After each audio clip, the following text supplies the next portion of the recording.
In this episode, I fit the V-berth battens, make up a template for the berth base, and get the marine ply base cut out. I also show you a little of where I live on the beautiful Sunshine Coast.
So here we are getting the template for the forward berth bed base. It's actually tricky setting this camera up, so a little tricky to film while I'm working. But getting there, it's looking good. I'm just marking out, as I say, with the template, sort of getting where I need to add and subtract from the edges, and hopefully I can get this completed today. I don't know whether you can hear the rain, whether you can hear the rain outside, but it has been stormy, lots of lightning, thunder, heavy rain, so looks like that's going to continue all day. A little tricky getting in and out with ply with the rain, but I will press on. So I just thought I'd explain here the process for getting the plywood cut up. So I start out with a template, and this is absolutely crucial. It's very, very easy to make errors with a tape measure, and especially when you're talking about boats, because of all the different curves and, you know, things are just not so easy. Templates are an absolute must. So what I did with the forward V-berth, you can see on the top there, there's that custom wood, which is only thin 3mm and fairly low quality. Terrible if it gets wet, it's useless once it's wet or even damp. So what I did for the V-berth is, because of the depth of it, and because it was against the hull on both sides, I had to have this piece in, well, I had to have the whole thing in two pieces with a big space down this side here, a space, so that I could actually walk down there to measure things. So that's why it's in two pieces. I'll just put the camera down and talk through the process that I did with this. Against the fence you can see the second template, and so I actually have made two different templates for this V-berth so that I can get it right the first time once I start chopping up the actual marine ply.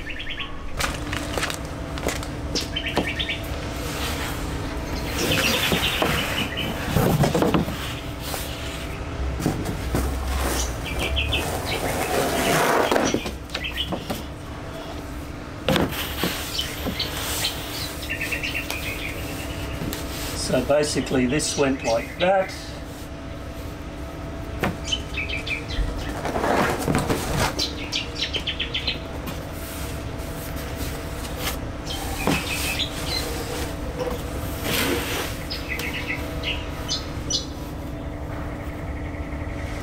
that one went like that.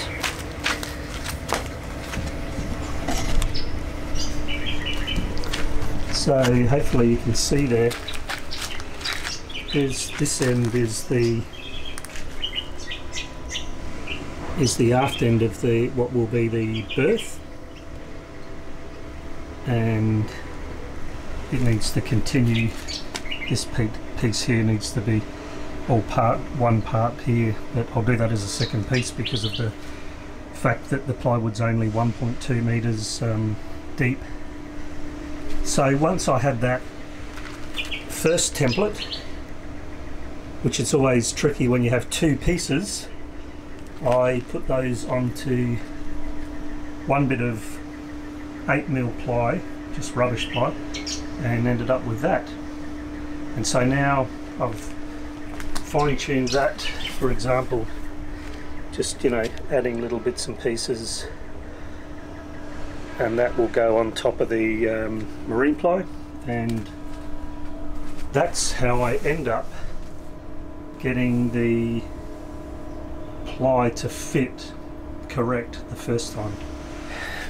Okay, so I'm just going to get the template onto the marine ply now, and you'll see how I basically just put that on and trace around it with adding the little extra fine details that I already have transcribed on the template, and that's how I end up with a piece of ply that fits the first time.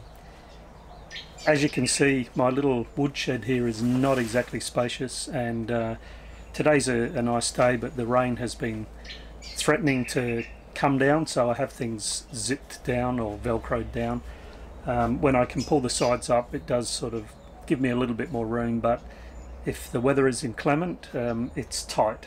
It's very tight, but it's doable.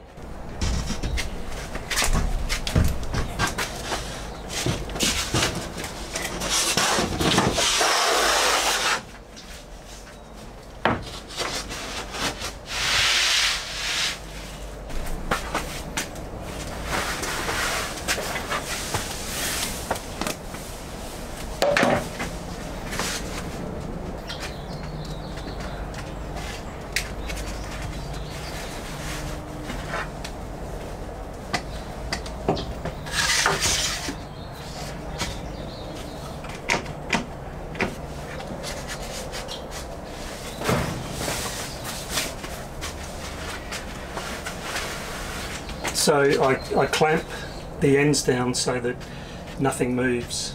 As you can imagine, that would be very annoying. It's a nice flush finish. So now I just transfer the shape onto the ply.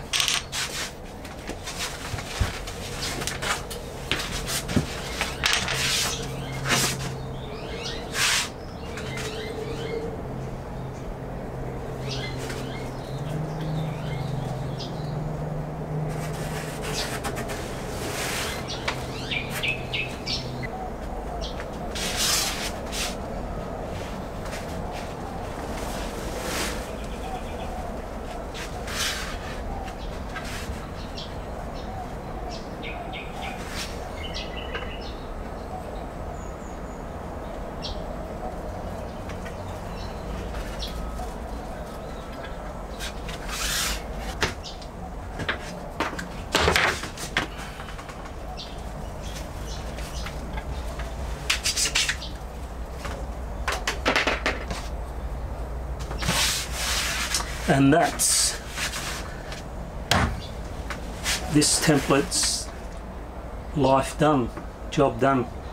So, you know, on the one hand it seems like a waste, but it's honestly not. This costs nothing. These marine ply sheets are very expensive. I get these for nothing from the local hardware store, who just throw them out. They're just what's called cover sheets on packs of good quality gear, and so these are just disposable. I won't be making landfill of it. They can be burnt, so they can be used for a fuel, but yeah, it's definitely worth having a proper template.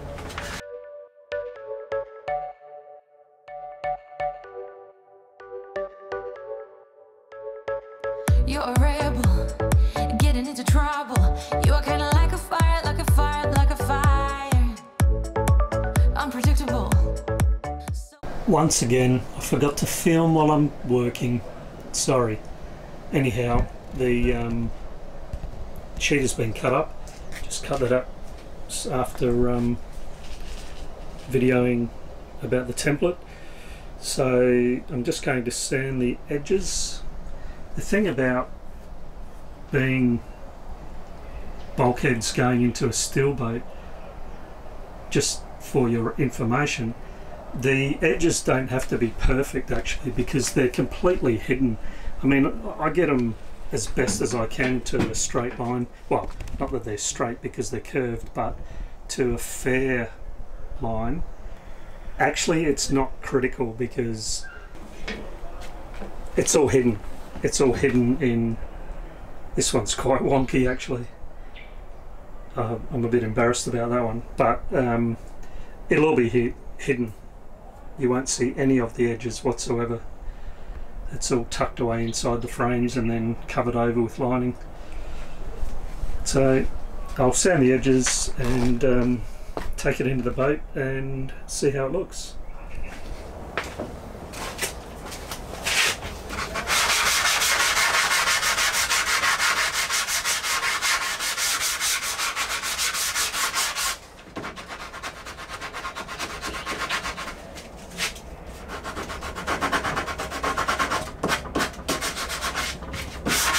Original, you were never backing down, backing down, backing down. That's what I like about you. So dangerous, I get this rush when I'm with you. I go all in to lose or win. Real things up to knock 'em down. It's the way we keep our high, moving like a hurricane. There will come a time for just remembered actually, well, just remembered to say to the camera, that is, I need to actually chamfer this edge here, because this will need to be joined with the rest of the bed length. This is obviously not the full bed. There's another, I think it's 800 mil, something like that. So I actually need to take that off at about a 50, well, the best I can do is about a 50-degree angle. Ideally, I'd like to scarf this edge, which involves, you know, a much greater fall in the joint, but I don't really have the jig for that, and because this will actually be able to be supported underneath where the joint is, I'm going to put a beam underneath it too, and it'll get screwed as well as epoxy glued together, so I will be able to get away without scarfing that joint. So that's what I'll do now. I'll turn it over and I'll cut that chamfer off at 50 degrees so that I can join the other bit later.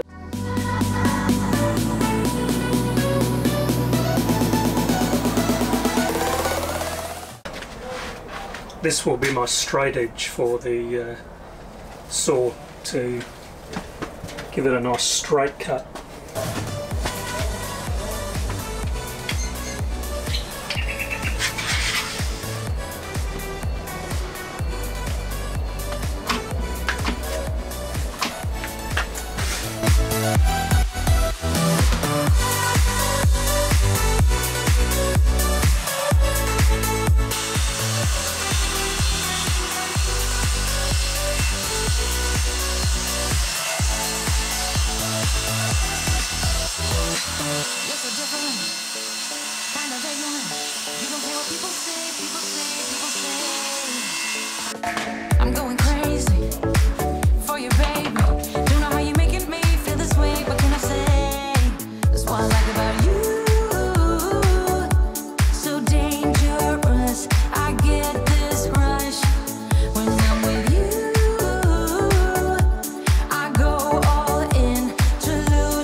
Let's have a look at that.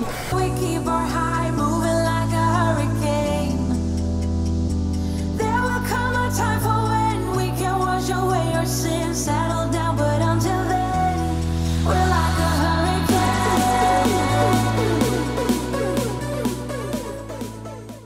hurricane. I'll just sand these edges and then I'll be able to carry it into the boat.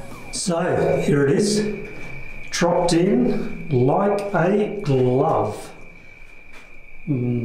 Was nice, satisfying, but as I was explaining, that's what the importance of a template is. That just literally dropped in and everything is neat, neat, neat.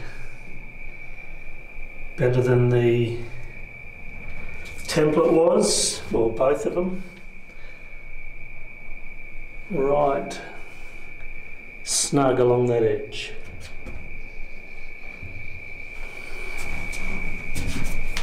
Hence, the importance of the templates.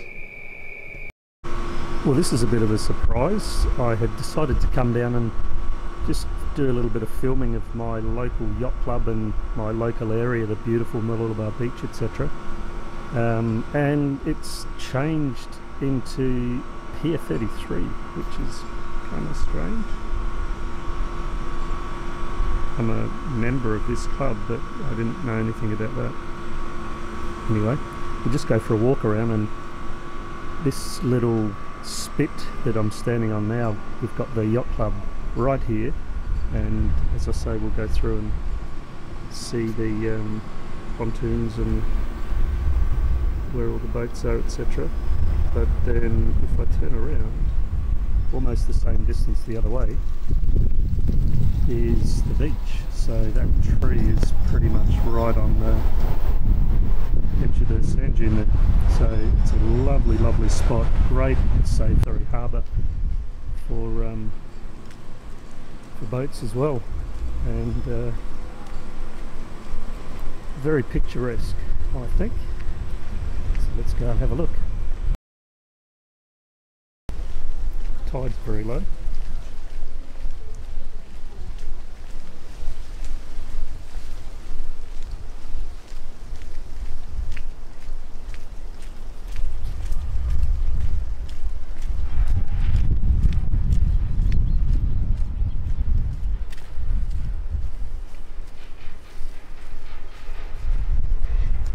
The commercial end of things over that way.